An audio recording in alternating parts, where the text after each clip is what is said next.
잠언 3장 13절로 26절까지 한 절씩 교독하시고 마지막 절 합독합니다. 지혜를 얻은 자와 명철을 얻은 자는 복이 있나니 이는 지혜를 얻은 것이 그를 얻는 것보다 낫고 그 이익이 정보다 나으니 지혜는 진주보다 귀하니 내가 사모하는 모든 것으로 이에 비교할 수 없도다. 그의 오른손에는 장수가 있고 그의 왼손에는 부귀가 있나니 그 길은 즐거운 길이요 그의 지름길은 다 평강이니라. 지혜는 그 얻은 자에게 생명나무라. 지혜를 가진 자는 복되도다. 여호와께서는 지혜로 땅을 털을 놓으셨으며 명철로 하늘을 견고히 세우셨고 그의 지식으로 깊은 바다를 갈라지게 하셨으며 공중에서 이슬이 내리게 하셨느니라. 내 아들아, 완전한 지혜와 근신을 지키고 이것들이 내 눈 앞에서 떠나지 말게 하라. 그리하면 그것이 내 영혼의 생명이 되며 내 목의 장식이 되리니 내가 내 길을 평안히 행하겠고 내 발이 거치지 아니하겠으며 내가 누울 때 두려워하지 아니하겠고 내가 누운 중 내 잠이 달리로다. 너는 갑작스러운 두려움도 악인에게 닥치는 멸망도 두려워하지 말라. 대저 여호와는 내가 의지할 이시니라. 내 발을 지켜 걸리지 않게 하시리라. 아멘. 할렐루야. 예. 오늘은 잠언 5번째 시간입니다. 잠언 3장 13절에서 26절까지 우리가 또 지혜에 대해서 생각해 보려고 합니다. 참 잠언은 지혜라고 하는 말들이 참 많이 나옵니다. 그래서 이 지혜는 우리가 생각하는 의인화되어 가는 그러한 모습을 볼 수 있는데요. 결국은 이 지혜는 누가 주셨다고요?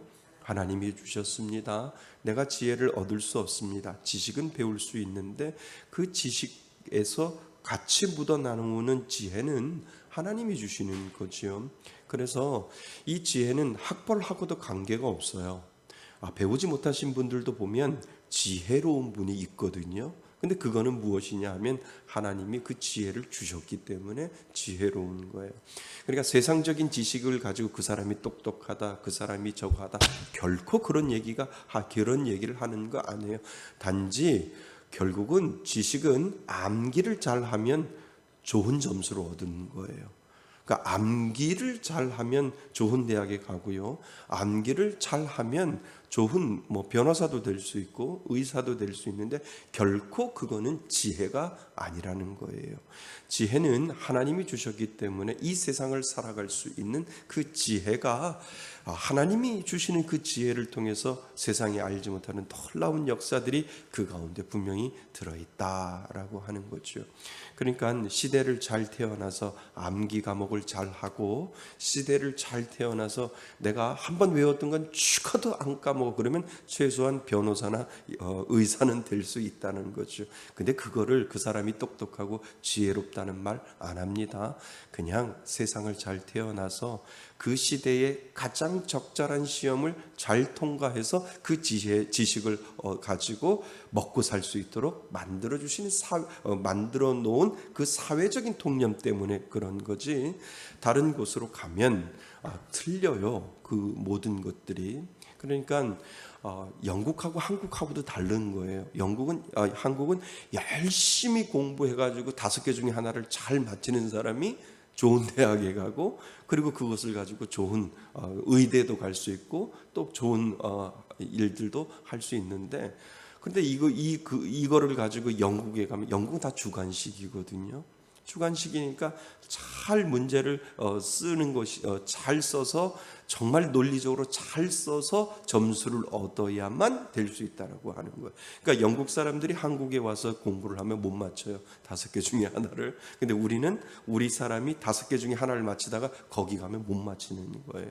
그러니까 시대를 잘 타고난 거예요. 한국에 태어나서 5개 중에 하나를 잘 맞는 거 그것도 지식이다라고 하는 그거하고는 다르다는 거예요. 지혜는 누가 주셨다고요? 하나님이 주셨다는 거예요. 그러니까 우리가 늘 기억해야 할 것이 바로 그거다. 라고 하는 것을 먼저 우리가 잘 아셔야 됩니다. 자, 오늘 우리 말씀의 제목 한번 생각해 봅니다. 읽어봅니다. 시작. 하나님께 받은 진해는 생명나무가 됩니다. 생명나무. 참 이 말이 참 좋잖아요. 그냥 나무가 아니라 무슨 나무요? 생명나무. 하나님이 우리를 지켜주시고 그 하나님을 아는 지혜, 하나님을 아는 지혜가 결국은 복이고, 그것이 이 땅에 우리가 받아야 될 큰 생명나무처럼 하나님이 공급해 주시는 그 은혜를 가지고 우리가 살아갈 수 있다라고 하는 거죠. 이 생명나무 기억하실 수 있기 바랍니다.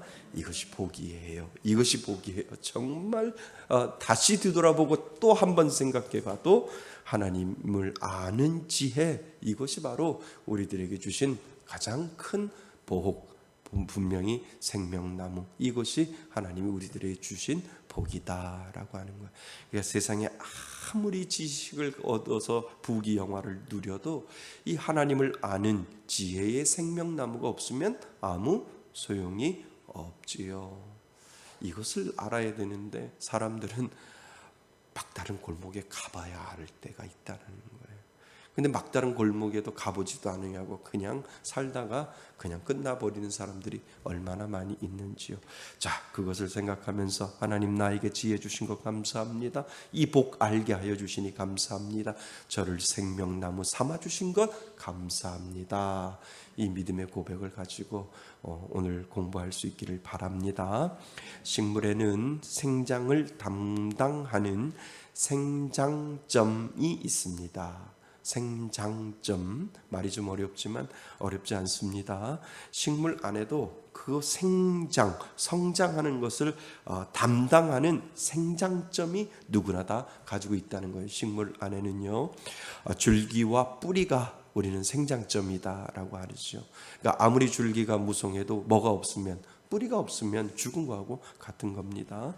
그래서 줄기와 뿌리를 우리는 생장점이라고 이야기를 하지요.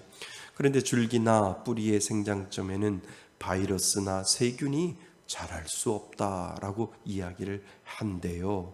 이 과학자들이요. 생장점에는 세포가 더 빠르게 증식이 보이기 때문이라는 거죠.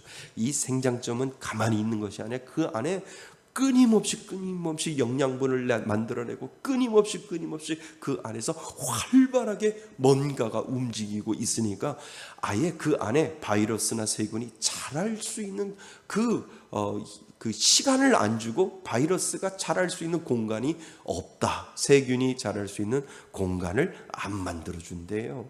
그래서 생장점에는 세포가 더 빠르게 증식이 보이기 때문입니다. 그러니 바이러스가 발붙일 틈이 있습니까? 없습니까? 없습니다. 활발하게 생장이 활동하는 곳에 바이러스는 침투할 수 없다라고 과학자들은 그렇게 이야기를 한다는 거죠. 우리가 말씀을 듣고 읽고 공부하고 암송하고 묵상하는 곳이 영적인 뭐라고요? 생장점이 활동하는 곳, 그곳이 영적으로 보면 우리가 말씀을 듣고요, 말씀을 읽고요, 말씀을 공부하고요, 암송하고 묵상하는 곳에 그곳에 영적인 생장점이 있다라고 하는 거예요. 그러니까 이 영적인 생장점에서 평생에 걸쳐 우리 영혼의 성장이 일어납니다. 그러니까 아이들이 그 키 크는 뭐라 그러죠? 성장판이라고 하죠. 성장판이 닫히면 더 이상 키가 안 자라듯이 우리들 안에 영적인 공급인 말씀이 생장판이다라고 하는 거예요. 이 말씀을 우리가 공급하면 계속해서 우리가 영적으로 자랄 수 있는 힘이 거기 안에 들어있다는 거죠. 그러니까 말씀을 안 읽고 말씀을 등한시하고 말씀을 순종하지 아니하면 우리들의 영적인 성장판은 닫힌다는 거예요. 그러니까 이건 아주 단순한 건데 이 단순한 진리를 우리가 알면서도 놓쳐버리고 알면서도 게으르고 알면서도 우리가 이것을 잊어버릴 때가 얼마나 많이 있는지요. 그래서 영적인 성장판은 말씀으로부터 시작된다는 거예요. 그 안에는요 바이러스가 침투를 못한다니까요. 그 안에는 세균도 들어가지 못해요. 왜요? 영적인 성장판이 활발하게 움직이면 그 안에 세균이 살 수 있는 공간이 없다는 거지요. 아주 의미가 있는 겁니다. 그래서 죄가 우리 안에 침투하는 속도보다, 이 말이 참 멋있지 않나요? 죄가 우리 안에 침투하는 속도보다 우리 영혼의 성장 속도가 더 빠르다면, 그죠? 날마다 우리는 영적 전쟁에서 뭐 할 수 있어요? 승리할 수 있습니다. 이것이 영적인 의미라는 거죠. 여기다 밑줄을 쳐 넣으시면 참 좋을 것 같아요. 죄가 우리 안에 침투하는 속도보다, 그죠? 우리 영혼의 성장 속도가 더 빠르다면 날마다 우리는 영적 전쟁에서 뭐 할 수 있어요? 승리할 수 있습니다. 아멘. 예. 그래서 만약 성장하지 않고 정체되어 있다면 그때부터 죄가 우리 영혼에 오염물질을 뿌리기에 충분하다는 거지요. 오염물질을 뿌리기에 충분하다라고 우리들에게 이야기를 해주고 있습니다. 말씀 안에 있는 생명력으로 자라도록 평생을 말씀 앞에 머물러야 함을 우리들에게 가르쳐 주지요. 하나님이 주시는 지혜는 이러한 생장점이 활발하게 움직이는 이곳에서 나온다는 것을 우리는 기억해야 한다는 거지요. 그러니까 영적인 생장점에서 활발하게 우리가 말씀을 듣고 말씀을 읽고 말씀을 공부하고 암송하고 묵상하는 그러한 영적인 생장점이 그 안에 있을 때 그곳에서 하나님이 주시는 아주 번뜩이는 지혜들이 그 안에 분명히 있다라고 하는 거예요. 그러니까 우리가 말씀을 읽고요, 열심히 기도하고 하면 생각하지도 않은 부분들이 하나님이 지혜를 주잖아요. 문제가 있거나 요거를 이렇게 하면 좋겠구나라고 하는 그 지혜가, 번뜩이는 지혜가 내가 만들어내는 것이 아니라 하나님이 분명히 준다라고 하는 거죠. 그것을 우리에게 지금 솔로몬은 이야기를 해주고 있다라고 하는 것입니다. 그래서 이곳에서 나오는 것을 우리는 기억해야 합니다. 지혜자는 하나님의 말씀의 중요성을 이야기하지요. 그래서 우리가 끝까지 의지해야 할 하나님을 뭐합니까? 생각합니다. 그래서 먼저 첫 번째로 우리가 생각해야 볼 것이 13절에서부터 17절까지 우리는 지혜로 참된 것을 얻으며, 뭐로 얻으며? 지혜로 참된 것을 얻으며 위기를 피할 수 있습니다. 위기를요. 누가 주시는 지혜로? 하나님이 주시는 지혜로 우리는 그 위기를 피할 수 있다라고 지금 솔로몬은 우리들에게 설명을 하고 있습니다. 사람들은 은이나 금과 같은 재물을 좋아합니다. 이 재물 안 좋아할 사람은 어디 있습니까? 재물로 할 수 있는 것이 많다 보니 사람들은 재물을 귀하게 여깁니다. 그래서 그 자체가 아름답고 귀하기 때문이기도 하지만 그것으로 다른 일도 할 수 있어서 아주 재물을 금과 은이나 재물 같은 거를 참 귀하게 생각하고, 또 모든 일에 있어서 돈이 최고야라고 이야기하듯이 돈만 있으면 뭐든지 다 할 수 있어라고 이야기를 하지요. 그러니까 젊은 애들이 노는 게 제일 좋아. 뭐만 있으면? 돈만 있으면 뭐든지 다 좋아라고 젊은이들이 그렇게 노래 부르는 이유가, 그렇게 돈이, 재물이 사람들을 그렇게 유혹을 하고 사람들을 그렇게 만들어 간다라고 하는 것이지요. 그렇지만 솔로몬은 다 가져봤잖아요. 다 가져봤더니 그게 아니다라고 우리들에게 이야기를 해주는 거예요. 그러니까 모든 사람들의 상위 1%를 제외한 모든 사람들은 가져보지 않았기 때문에 돈만 가지면 모든 것이 할 수 있고 돈만 가지면 내가 못할 거 없다라고 생각하는데, 솔로몬은 다 가져보니까 아니다 라고 이렇게 솔로몬이 자기의 경험을 우리들에게 설명을 해주고 있다는 겁니다. 하지만 이것은 지혜를 통해 얻을 수 있는 것과 비교하면 아무것도 아닙니다. 하나님이 주시는 지혜가 무엇이냐? 그러니까 돈이 아무리 많아도 미련하게 그것을 잘못 사용하면 아무 소용이 없다라고 하는 것이지요. 그러니까 옛날에 우리 외할머니한테 그 얘기를 들었어요. 6.25 전쟁이 났을 때 우리 외할아버지 성함이 안자, 석자, 돌자야.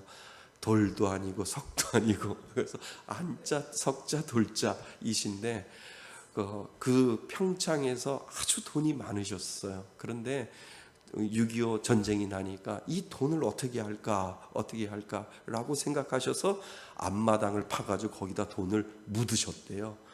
본원을 엄청 좀 이렇게 폐물 같은 걸 다 앞마당에다가 묻어놓고 다 가려놓고 그리고 가셨대요. 갔다 오니까 있게요, 없게요? 없대요. 머슴이 다 파갔대요. 그러니까 아는 사람이 파가는 거예요. 아는 사람이 그 머슴이 먼저 와가지고 피난 갔다가 먼저 돌아와서 주인이 우리 외할아버지가 거기다가 앞마당에다가 폐물을 다 돈 폐물 다 숨겨놨으니까 그거 파가지고 도망가면 내가 살 거야라고 해가지고 왔더니 외할아버지하고 외할머니가 피난 갔다가 이렇게 와 보니까 아무것도 없대요. 그러니까 다 파갔대요. 나중에 알고 보니까 그 머슴 중에 한 사람이 와가지고 그걸 벌써 파가지고 가서 떵떵거리고 잘 산다, 잘 살았다라고 이야기를 해요. 그러니까 지혜가 없으면 그냥 당하는 거예요. 가장 가까운 사람이 도둑놈이라니까요. 그러니까 이걸 누가 가져갔지? 어떤 놈이 가져갔지? 아니에요. 잘 아는 사람이 가져가는 거예요. 참 그 얘기를 아직도 기억하는 거 보니까 저한테는 되게 충격적이었는가 봐요. 왜 할아버지 왜 앞마당에다 묻어? 뒷마당에다 묻지. 왜 뒷마당에다 물어? 변소 옆에다가 묻으면 그 변소에 사람들이 안 갈 텐데 더러워서. 그리고 왜 일꾼한테 머슴한테 그거를 맡겨 몰래 밤에 가서 뒷마당에다 이렇게 파묻고 하면은 참 좋을 텐데, 그 얘기를 우리 옛날에 제가 들은 것 같습니다. 그러니까 참 그런 것도 지혜예요. 지혜. 근데 기도하면 그 지혜를 하나님이 주신다니까요. 가만히 생각해 보세요. 정말 수많은 선택들이 있는데 오늘도 선택하잖아요. 선택하는데 하나님은 피할 길을 주시면서 선택하도록 만들어 주신다는 거예요. 내가 잘못하면 하나님은 어떻게 할까? 잘못하면 이걸 이렇게 결정을 하면 어떻게 할까? 하나님은 순간적인 생각 가지고도 지혜를 주신다라고 하는 거예요. 그러니까 오늘 아침에 사모가 집에 이제 새벽기도 끝나고 집에 가는데 사고 날 뻔했어요. 이렇게 차는 이렇게 가고 있는데 옆으로 이렇게 붙다가 이렇게 들어가려고 뒷차를 못 본 거예요. 조금만 늦었으면 사고가 났지요. 피할 길을 주시는 지혜로 하나님께서 빨리 원상태로 돌아가도록 만들어 주시는 거예요. 그런 것들이 하나님이 보호하시고 하나님이 함께하여 주시는 지혜다라고 하는 거예요. 그러니까 하나님 지혜 속에는 하나님의 보호하심이 있어요. 하나님의 반자동 같은 오토매티컬하게 하나님의 자녀에게 지혜를 주시는데 그 순간적으로 생각하기도 전에 하나님이 빨리 그것을 움직일 수 있는 아주 순간적인 지혜를 하나님께서 주셔서 어이쿠라고 해서 그 지혜를 피해갈 수 있는 지혜를 하나님이 믿는 자에게 보호하심이라고 하는 그 지혜 안에 보호하심과 지켜주심의 은혜가 그 가운데 있다라고 하는 거죠. 이 지혜가 분명히 우리들에게 있는 줄 믿습니다. 우리가 생각하지도 아니하는 그 은혜를 하나님께서 지혜를 주셔서 피할 길을 주시고 보호해 주시고 앞으로 나아갈 길을 하나님이 주시는 것, 그것은 믿는 자에게 주시는 하나님의 놀라운 특권이다라고 하는 사실을 여러분 기억하실 수 있기를 바랍니다.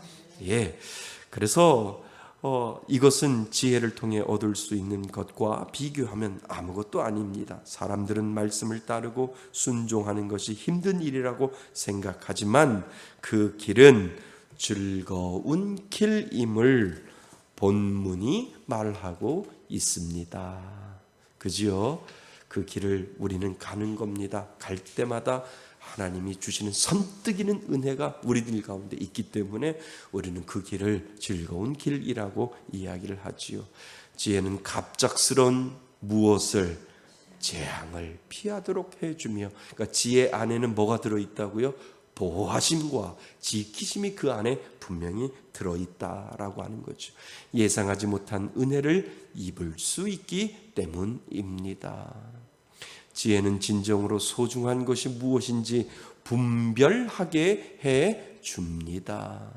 그러니까 믿는 자에게 믿는 구석이 있는데 하나님이 나를 지켜주시는 그 은혜가 있어서 나에게 하나님 분명히 지혜 주셔라고 하는 이 바른 길, 정직한 길을 가는 자에게 하나님은 그 지혜의 은혜를 주신다라고 하는 거죠. 그래서 지혜를 따르는 길을 따르는 길은 즐겁고 뭐하지요? 행복합니다. 재물을 취하는 것보다 지혜를 얻는 일이 더 이득이 되는 까닭은 지혜는 다른 어떤 것보다 좋은 것을 우리에게 주기에 은이나 순금보다 귀하기 때문입니다. 분명 지혜는 무엇이 이득이 되는 줄을 알게 합니다. 그래서 지혜는 누가 주신 거예요? 하나님이 주신 거예요. 우리는 이것을 인정해야 합니다. 요즘은 미리 대비하지 않으면 큰일 난다는 메시지가 곳곳에서 넘쳐납니다. 하지만 미래를 준비하는데 가장 중요한 자세는 자신의 고집대로 살지 않고 진리의 말씀에 귀를 기울이는 것입니다. 혹시 물질적인 풍요와 미래의 안녕을 구하는 만큼 지혜도 간절하게 찾았는지 우리는 뒤돌아볼 필요가 있다라고 하는 거죠. 그러니까 지혜는 앞으로 되어질 모든 것들을 준비하도록 하나님은 만들어 놓고, 더 간단하게 이야기하면 내가 이제 점점점 이 세상을 떠날 때가 되면 하나님은 나에게 무엇을 준비하라고 할까라고 하는 그 대비와 그 준비를 하나님은 지혜롭게 모든 것들을 준비하라고 말씀하여 주신다라고 하는 거죠. 얼마 전에 세미나를 갔다 왔는데요. 기후변화와 그리고 교회가 해야 할 역할이라고 하는 그 세미나, 연세대학교 교수님이 하는 그러한 세미나를 목사님들이 모여서 세미나를 했는데요. 꿀벌이 사라지면 4년 안에 지구가 멸종 위기가 온대요. 꿀벌이 4년 동안 보이지 않으면, 꿀벌이 4년 동안 보이지 않으면 이 지구가 멸망되어진대요. 그러니까 참 놀라운 거 아니에요. 그러니까 그 꿀벌이 해야 할 일들이 엄청 많은데, 그러니까 꿀벌이 다른 식물들을 키우고 다른 식물들에게 영향을 주고 하는데, 이 꿀벌이 4년 동안 보이지 아니하면 지구의 멸망은 급히 온대요. 참 이거는 놀라운 거죠. 그래서 그 위기 중에 지금처럼 이 역병, 전 세계에 일어나는 코로나 역병처럼 코로나 위기가 있고, 그리고 빈곤 위기, 먹고 사는 위기, 그 다음에 기후 위기가 있는데 가장 위험한 위기가 뭔지 아세요? 기후 위기래요. 기후 위기. 그러면서도 갔더니 거기서도 얘기를 하는 거예요. 중국이 잘 살아서 탄산 이산화탄소가 그렇게 배출을 하니까 지구가 몸살을 앓는데요. 거기에다가 인도가 더 잘 살면 지구의 멸망은 더 가까이 와 온다, 이렇게 이야기를 해요.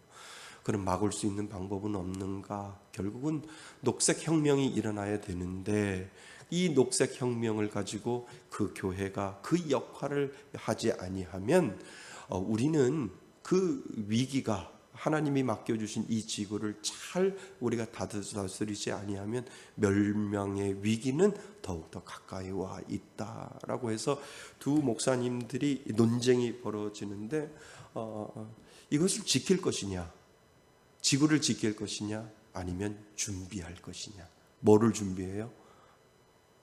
멸망, 마지막 때를 우리 믿는 사람들이 무엇을 가지고 내 인생의 구원을 다시 한번 뒤돌아보고, 우리 믿는 사람들이 더 열심히 전도해서 하나님, 어차피 막을 수 없는 멸망이라면, 어차피 인간의 그 죄악된 모습으로 인해서 우리가 환경 오염을 조심해야 하고 우리가 모든 것들을 다 조심을 해도 결국은 지구가 멸망한다라고 한다면, 그 시간이 점점점 가까워진다면 우리는 준비해야 한다. 이렇게 둘 중에 하나를 우리가 논쟁을 하면서 했는데, 여러분들은 어느 쪽에 막아야 됩니까? 아니면 준비해야 합니까?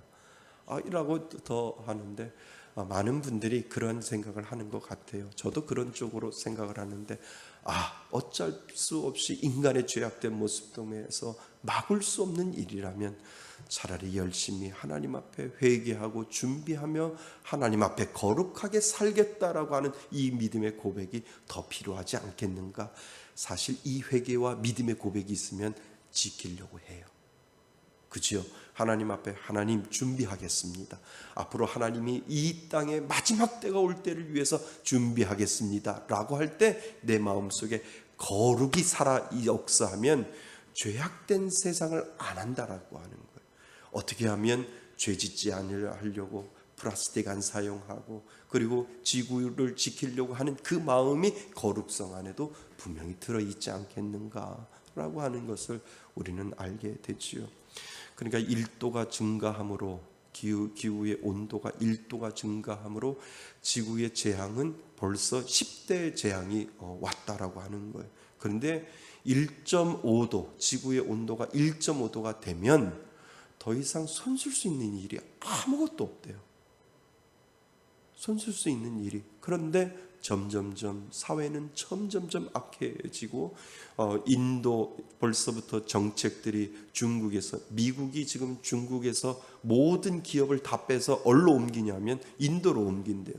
그러다 보면 중국에서 모든 공장을 빼어서 인도로 옮기고 이번에 우리나라에 와서 바이든이 이야기하는 거는 모든 한국의 기업들도 중국에서 빼어서 인도로 옮겨서 인도에 공장을 세우고 하다 보면 인도가 잘 살기 시작하면 그때부터는 위기의 멸망은 점점점 빨라질 것이다 라고 해서 어떠한 지혜로 이것을 대처할까라고 할 때 제가 생각하기는 준비하는 게 맞다. 준비하다 보면 지키려고도 하고 정말 마지막 때 주님 오시는 그 마지막 때를 정말 구원받는 영혼들이 더 많아지고 하나님 앞에 준비되어서 하나님 오늘 멸망이 온다 할지라도 열심히 거룩하게 살겠습니다 라고 하다 보면 우리 마음속에 거룩성이 살아있어서 죄짓지 않겠다라고 하는 그러한 생각이 우리들 가운데 분명히 있다라고 하는 것이지요. 그러니까 참 이러한 지혜들도 우리들에게 필요하다라고 하는 것을 가르쳐 주고 있습니다. 온실가스가 가장 큰 문제래요. 에어컨, 자동차에서 나오는 이산화탄소로 인해서 지구 온난화가 이루어지고 지구 재난이 금방 오는데 인간의 속성으로는 막을 수 없어요. 우리들의 속성으로는요 더 가지려고 하고 더 누리려고 하고 에어컨 더 떼려고 한다니까요. 그리고 더 좋은 차 끌고 다니려고 하는 인간의 본성이 우리들 가운데 있기 때문에 막을 수 없대요. 막을 수 없으면 뭐 해야 된다고요? 준비해야 돼요. 잘 준비해서 오늘 주님이 오셔도 내가 하나님 앞에 바로 서 나갈 수 있는 그 마음이 우리들한테 필요하다라고 하는 것을 그래서 잘 갔다 온 것 같아요. 세미나. 그래서 다시 한번 우리 자신을 뒤돌아보는 거죠. 자, 두 번째, 지혜는 하나님의 은혜를 누리게 합니다. 그러니까 하나님이 주시는 지혜는 우리가 그 은혜를 누리도록 만들어 주신다는 거죠. 잠언에서 생명나무는 생명의 원천으로 볼 수 있습니다. 즉 지혜를 얻으면 생명을 얻게 되고 하나님의 은혜로 그분이 전지를 만드신 능력을 받게 된다는 것입니다. 생명을 떠나면 뭐에 이르지요? 사망에 이르게 됨은 당연한 이치입니다. 깊은 바다를 가르시고 공중에서 이슬을 내리시는 것도 하나님의 지식과 지혜임을 우리들에게 성경은 가르쳐 주고 있습니다. 사람은 만물을 이루신 하나님을 능가할 수 없기에 자신의 생명을 고집하지 말고 그분의 말씀을 순종하며 따라가는 일, 이것밖에 없음을 우리들에게 솔로몬 이야기를 해주고 있다는 것이지요. 그래서 생명의 근원이신 분을 따르는 길이 생명의 길임은 지극히 자연스러운 원리입니다. 왜냐하면 생명의 길을 벗어나 살면 죽음에 이르는 것도 당연하기 때문이지요. 그래서 지혜는 세상을 지으시고 창조하신 이가 누구임을, 하나님임을 분명히 알게 된다는 거예요. 하나님이 주시는 지혜는 그 어디서부터 온지 안다는 거예요. 누가 주셨다고요? 하나님이 주셨고 그 하나님이 주신 지혜를 가지고 누구를 알아요? 하나님을 알아본다는 거예요. 그것만큼 큰 복이 어디 있어요? 어떤 사람은 그 지혜가 없어서 하나님이 옆에 와 있는데도 하나님을 알지 못하고 하나님을 깨닫지 못하고 하나님을 고백하지 못하는 미련한 사람이 있는데, 내가 지식을 가지고 지혜를, 하나님을 아는 지혜를 얻는 것이 아니라 하나님이 나에게 그 은혜를 주셨기에 내가 하나님을 깨닫는 지혜, 그것만큼 큰 복이 없다라고 우리들에게 가르쳐주고 있는 거지요. 그래서 그 지혜가 내게 있고 그것을 인정하게 된다는 것을 뭐라고 말합니까? 복이라고 말합니다. 다시요. 그래서 그 지혜가 내게 있고 그리고 그것을 뭐뭐하게 된다는, 인정하게 된다는 것을 복이라고 말합니다. 하나님이 지혜의 복으로 우리에게 찾아온 것은 가장 큰 뭐가 되는 거예요? 선물이 되는 거죠. 이 선물 다 받으셨지요? 다 받으셔야 돼요. 그래서 하나님이 주신 지혜는 하나님의 은혜를 누리기에 충분합니다. 그지요? 하나님이 주시는 은혜를 가지고 우리는 그 지혜를 가지고 그 은혜를 오늘도 누리며 우리가 살아가는 존재다라고 해서 우리는 생명나무 대신 근원이신 하나님을 오늘도 따라가야 될 이유가 바로 거기에 있는 거죠. 자, 셋째, 하나님의 뜻과 길을 아는 지혜로 뭐를 누릴 수 있을까요? 평안을 우리는 누릴 수 있습니다. 그래서 우리가 24절 같이 한번 읽어보셔야 돼요. 24절입니다. 시작. 내가 누울 때에 두려워하지 아니하겠고 내가 누운즉 내 잠이 달리로다. 아멘. 이 복이 어디 있습니까? 눕자마자 자는 거. 잠 안 와서 밤새도록 잠을 못 자서 이루는 사람들이 얼마나 많은데요. 그러니까 만약에 눕자마자 잠을 잘 때 수면제를 팔 이유가 없고 수면제 장사가 안 되겠지요. 잠 안 자는 사람들이 그렇게 많으니까 수면제가 그렇게 동이 나는 거예요. 그런데 하나님이 주시는 그 지혜는 내가 누울 때 너는 두려워하지 않고 내가 누울 때 내 잠이 뭐라고요? 달도다. 이것이 바로 하나님이 주시는 지혜, 하나님의 뜻과 길을 아는 지혜로 평안을 누리게 된다라고 하는 거죠. 요즘 사람들은 자신의 안녕을 지켜줄 존재를 찾아 참으로 바쁘게 이리저리로 다닙니다. 우리가 무엇을 의지하려고 한다면 그 대상은 우리를 도와줄 능력이 있어야 하고, 그리고 앞날이 어떻게 될지 예측할 수 있어야 합니다. 이것이 바로 우리가 주님 외에 의지할 분이 없는 까닭이지요. 그러니까 그 지혜는 누구로부터 온다는 거예요? 하나님으로부터 온다라고 계속해서 이야기를 하고, 그 지혜를 주신 하나님의 은혜로 말미암아 우리는 무엇을 누려요? 평안을 누리도록 하나님께서 그 지혜의 원천자이신 하나님이 우리들에게 말씀하여 주신다는 거죠. 이것이 바로 우리가 주님 외에 의지할 분이 없는 까닭입니다. 하나님은 우리가 곤란 중에 만날 큰 도움이시며 우리를 사망에서 건져주실 무슨 분이라고요? 유일하신 분입니다. 이 믿음의 고백을 이 솔로몬이 우리들에게 가르쳐주고 있다라고 하는 것이지요. 천지를 만드시고 그것을 운행하시는 분이시기에 우리는 더욱 의지할 다른 어떤 존재를 찾을 필요가 없습니다.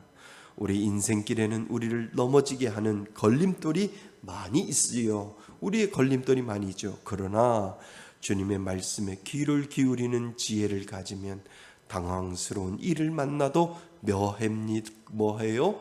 평안합니다. 그죠? 그러니까 우리는 하나님이 주시는 훈련이에요. 아무리 험난한 이야기를 문제를 당해도, 아무리 어려운 문제를 당해도 우리가 그 문제의 고비고비를 넘길 때마다 하나님은 함께 하여 주시고 지혜를 주셨기 때문에 내 영혼 편안해. 라고 우리가 고백할 수 있는 이유가 그 은혜가 우리에게 있다라고 하는 거예요. 그러니까 어려운 일 만나면 뭐라고 이야기를 해요? 아이, 이거보다도 더 큰 거 만났는데 뭐? 라고 하잖아요. 안 그래요? 하잖아요. 그냥 어려운 일 만나면 아이고, 하나님 위에서 내려다보면 크고 작은 일 다 똑같은, 그 봉우리 다 똑같은데 하나님 어떠한 퍼즐 맞춰주시려고 또 이 어려운 거 주시나요? 라고 하는 그 평안의 은혜를 지혜를 통해서 우리는 얻게 된다는 거지요. 그러니까 하나님이 주시는 그 지혜를 통해서 와우, 야우, 하나님은 오늘도 이 문제를 주셨네, 우리 가정에 이 어려움을 주셨네, 우리 교회에 이 어려움을 주셨네, 할렐루야, 아멘. 또 요거 잘 통과하면 하나님께서 더 큰 것, 더 은혜 주시겠지라고 하는 그 평안이 우리들 마음속에서 꽉 잡고 있을 때 우리는 그 지혜를 의지하게 된다라고 하는 거지요. 아멘. 그래서 우리 말씀의 숲 교회의 배가 5년 동안 순항을 하는 거예요.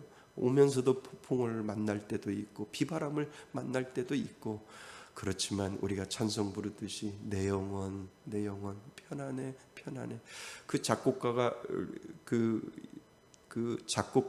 영국으로 넘어갈 때 그 폭풍우를 만나서 자녀들이 다 죽었잖아요. 물에 빠져서 다 죽었잖아요. 그래서 그것을 바라보면서 그 배를 타고, 그 다른 배를 타고 뒤로 달아오면서 그 장소, 빠진 장소, 빠져 죽은 장소, 딸내미들, 그것을 생각하면서 지은 작곡이 그 노래이잖아요. 내 평생에 가는 길 순탄하고 어렵다 할지라도 내 영혼 편안해. 내 영혼. 어떻게 거기서 편안하다라고 하는, 내 딸내미가 죽었는데, 내 자녀들과 내 자식들이 그곳에서 죽었는데 어떻게 편안하냐라고 하는 거죠. 그러니까 송혜 씨가 죽을 때 한강대교인가 자녀가 오토바이 사고로 죽었잖아요. 거기를 넘어가지 않았대잖아요. 평생 거기를 넘어가면 자녀 생각이 나서 그 대교를 지나갈 것 같으면 다른 다리를 건너서, 한강 다리를 건너서 다른 곳으로 갔대잖아요. 그만큼 자식을 가슴에 묻으면 못하잖아요. 그런데 하나님이 주시는 그 지혜와 하나님이 주시는 그 은혜는 평안을 고백할 수 있도록 만들어줘요. 이것만큼 큰, 우리도 지금 못할 거예요. 그런데 내 영혼 편안해. 그 1800년도에 그 작곡과 작사를 하면서 지었던 그 찬송이 아직도 우리들에게 불려지고 감화감동이 되어지는 이유는 그 가운데 하나님이 이루 말할 수 없는, 그래 지금 폭풍으로 만나서 너희 자녀들이 다 죽었다 할지라도 저 천국에서 만날 수 있는 소망과 희망을 하나님께서 지혜를 허락하여 주셨기 때문에 내 영혼 편안해, 내 영혼 편안해 라고 고백할 수 있도록 하나님께서 만들어 주셨다라고 하는 거죠. 이것이 바로 은혜인 줄 믿습니다. 이것을 우리는 기억해야 합니다. 우리가 하나님을 제외한 다른 존재를 의지할 수 없는 이유는 가장 믿을 만한 대상을 의지해야 한다면 하나님보다 뛰어난 존재는 아무도 없기 때문이지요. 믿습니까? 맞습니다. 그래서 우리는 불안한 미래를 살고 있지만 미래를 준비하라고 교회보다 세상이 이제는 더 앞서가는 것 같습니다. 그만큼 불안하다라고 하는 것이지요. 하지만 하나님께서는 지혜를 주셨기 때문에 지혜는 결국 하나님께로 이끌고 하나님이 뭐라고 답이라고 하는 것을 알게 됩니다. 그 안에 평안을 누려야 함을 우리들에게 가르쳐 주시오. 그래서 아까 우리가 배웠듯이 지혜 안에는 보호하심과 지켜주심이 있다면 그 지혜 안에는 뭐가 들어있어요? 평안이 들어있다라고 하는 거예요. 다시 한번요. 지혜 안에는 하나님의 평안과 보호하심이 있다면 또 다른 지혜 안에는 뭐가 있다고요? 하나님의 평안이 그 안에 분명히 들어있다라고 하는 것을 오늘 우리들에게 가르쳐 줍니다. 자, 세상의 강함과 부요함에 마음을 빼앗기지 마시기 바랍니다. 지혜는 그것을 가지도록 합니다. 하나님께 무릎 꿇을 줄 아는 자는 뭐 할 것이요? 승리할 것이요. 하나님을 대적하는 자는 뭐 할 것이요? 멸망할 것이다 라고 솔로몬은 우리들에게 끝까지 이야기하는 이유가 바로 거기에 있는 거지요. 하나님을 아는 지혜는 분명 복입니다. 그분은 당신의 자녀에게 오늘도 그 은혜를 주셨다는 것, 그것을 꼭 기억하실 수 있기를 바랍니다. 아멘. 자, 다시 한번 정리합니다. 지혜 안에는 뭐가 들어있다고요? 지켜주심과 그리고 보호하심과 그리고 그 지혜 안에는 뭐가 있다고요? 평안이 그 안에 들어있는 줄 믿습니다. 하나님이 저와 여러분들에게 그 하나님을 아는 지혜를 주셨기에 그것은 복이고 우리는 그 은혜로 오늘도 하나님을 알아가는 놀라운 역사가 우리들 가운데 있다라고 하는 사실을 여러분 기억하실 수 있기를 바랍니다. 하나님께 받은 지혜는 뭐가 된다고요? 생명나무가 되는 줄 믿습니다. 그 은혜로 오늘도 열심히 살아가시는 저와 여러분이 되시기를 주님의 이름으로 축원드립니다. 아멘.